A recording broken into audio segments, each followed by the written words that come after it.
There are 3 tips that I would like to talk about today. Fishing is not the first one, so we can put the rod away for now. What I want to talk about first is the bait that I happen to be able to get here where I go fishing. Number 2 is what I think you need on a fishing kayak. And number 3 would be how to make your fishing rod more comfortable. And then when we're done, I can get back to some fishing. But first, let's go find that bait. There's some crabs right there. If I wanted to come find bait,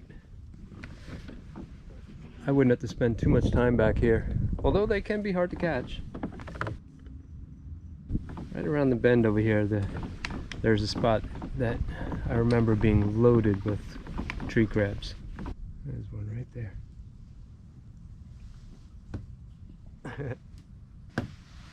They like hiding on the opposite side of the tree that you happen to be on. They're pretty good at that,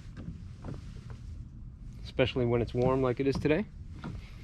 It is December and I'm out here with no shoes, which is wonderful. But it was probably a good idea to put some shoes on in case I had to get out of this kayak at some point to chase this bait around. That is a mangrove tree crab. Come on, buddy, come on. There you go. I just posted something on my Facebook page about that. I caught myself a 29-inch red drum with a 24-inch fishing pole.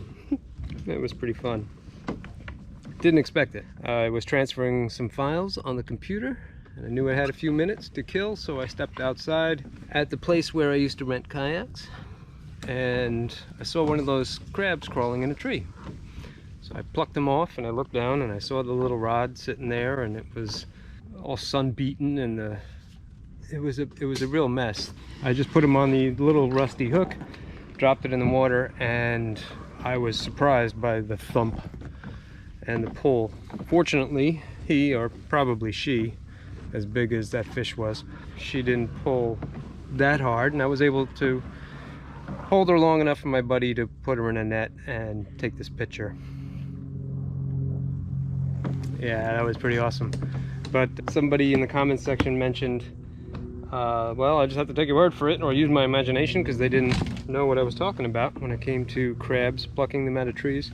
Well, these are mangrove trees, an appropriate place for mangrove tree crabs to hang out. Wow. See that ripple in the water? A fish did that. It's up there now. There's some big fish hiding in here. I would have to imagine that they are mullet. Could be snook too, maybe. Could be a big alligator, who knows? Probably not. This water is fairly salty.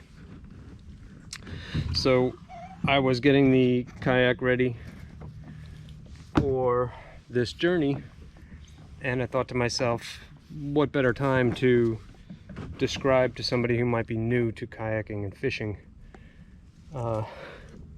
what a good setup looks like. Now, don't get me wrong, I may not be the world's best fisherman by any stretch, but I have been doing this longer than some of my subscribers have even been alive. As much as I don't like to say that, well, with that experience comes wisdom. Sometimes. Oh, come on, you can do it. I'm stuck.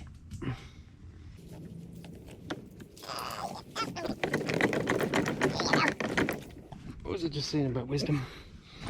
Oh yeah, I've been fishing long enough from kayaks to know that more is not necessarily better. Sometimes to get to places like this, you need just the bare minimum. I know there's fish here, because this guy's hanging out. Oh boy. Wow. Yeah, so I thought it was a neat opportunity. Get off of there. There you go, I'm free. To discuss what you want to bring with you when you go out kayaking. Wow, a big old swirl right there. Another swirl there. It's a kingfisher. Yeah, so my Pelican Getaway has fins, which is neat. You don't need them by any stretch, but it does make fishing a joy, and it's a bit of a game changer. So that makes the world of difference, and it's nice that they're now affordable to be able to get that type of drive system. This kayak also comes with a stadium seat. Stadium seats are very nice because they keep your butt dry. You know, even if you've got a bad back or something like that, or you can't sit for too long, these at least will make it bearable. And even if you don't have those problems, well, you won't have a wet butt, which is really sweet. If you're recording your adventures, I've just put a GoPro on this mount here. There are many different mounts and many different cameras, but I put mine right over the shoulder, so it's like looking like this. So from this angle I can turn and talk to you and show you what I'm doing, and you can see what's ahead of me and all that good stuff. So if you got a camera,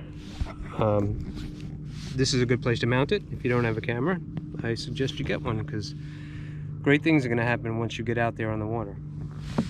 A milk crate is the old standby. You can see I've got a milk crate in there, and this one is wrapped up in a exo crate.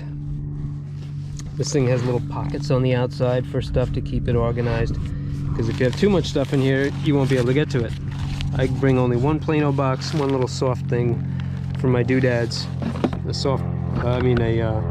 thing for my wallet, phone, and this is a anchor if I need it, fish grips. This thing has pockets, and I just put some PVC in there. So now I got some rod holders back there, because this kayak doesn't come with rod holders. If your kayak doesn't, then just add them.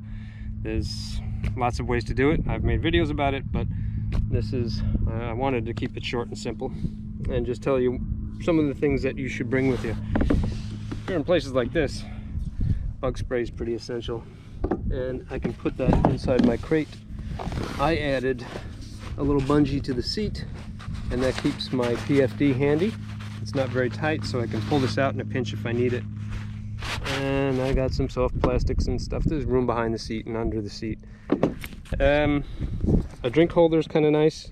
There are these rails on this boat where you can loosen that up and slide this around. You can put a rod holder here if you want, but today I've only got 2 rods.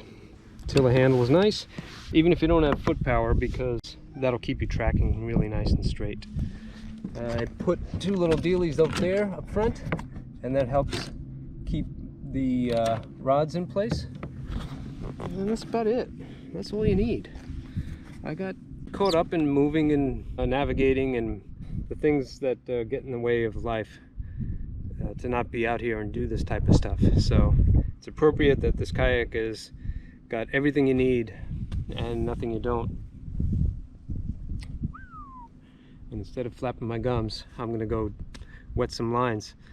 Hope you guys enjoy this little break and learn something, or are inspired to go out and buy a kayak of your own. Of course, I'm jaded, but I think you should do it anyways.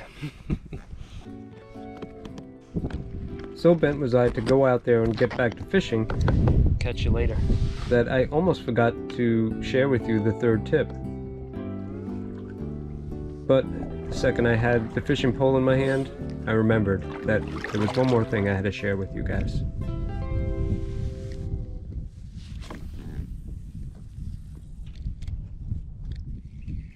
Here's a little tip for you. It's something that I just learned myself. I don't know how well it'll work in the long run, but right now I'm liking it a lot. This is Coflex bandage. It's like the self-adhesive stuff you can get, you know, in the pharmacy. And I wrapped it around the reel seat. You know, there's like a little thing here for tightening down the reel onto the seat. I very seldom take the reels off, so it's not a big deal to cover it up. And it's not meant to last forever, but right now it's nice and soft. And I keep thinking to myself, man, this rod feels great. My friend Richie showed this to me the other day and told me that when you have a rod where the top screws down onto the reel seat. Most of the bottom here is cork, so it's really nice and comfortable. But if you screw from the bottom up to tighten down the reel seat, you'll have all that thread there and plastic, and it's just slippery and not comfortable. When he said that to me, I'm like, come on, really? You're complaining about that? Until I tried it. Oh yeah, that's nice. Give it a shot. Maybe you'll like it. A simple thing like adding some padding to your rod's handle, or even the color of a lure, or anything simple like that, can be very important if it makes you feel more confident. And that can make even a small tip like this very big indeed.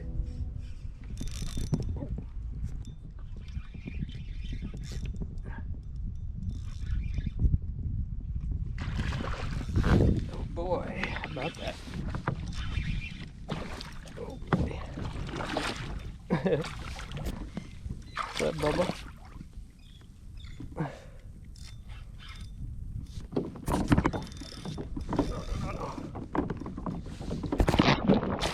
Whew.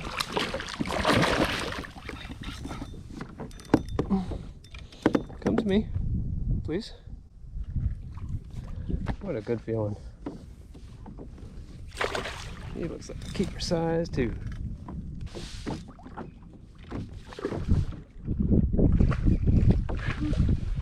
Sleigh ride.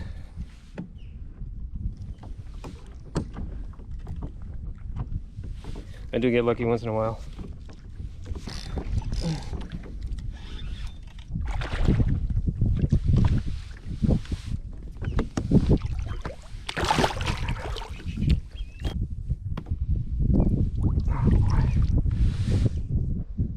That's a beautiful thing, huh? Perfect. Perfection.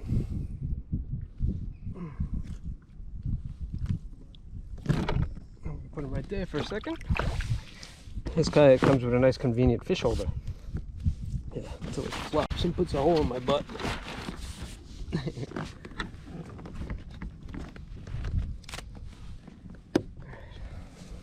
You might want to avert your eyes. Here I had thought that I was going to have to put this string through the fish's mouth or gills or something pretty gnarly, but then I remembered I had the fish grips. I appreciate you guys coming along for the ride, and if you enjoyed it, stick around, because in the next video I invite Mr. Redfish here home for dinner, and he brings a guest. I think it was a sheep's head. Anyways, the place I cook it is pretty phenomenal, and the way I cook it is quite arguably the best fish I've ever eaten. And yes, I use some lemon. Hope to see you there, and again, thanks for watching.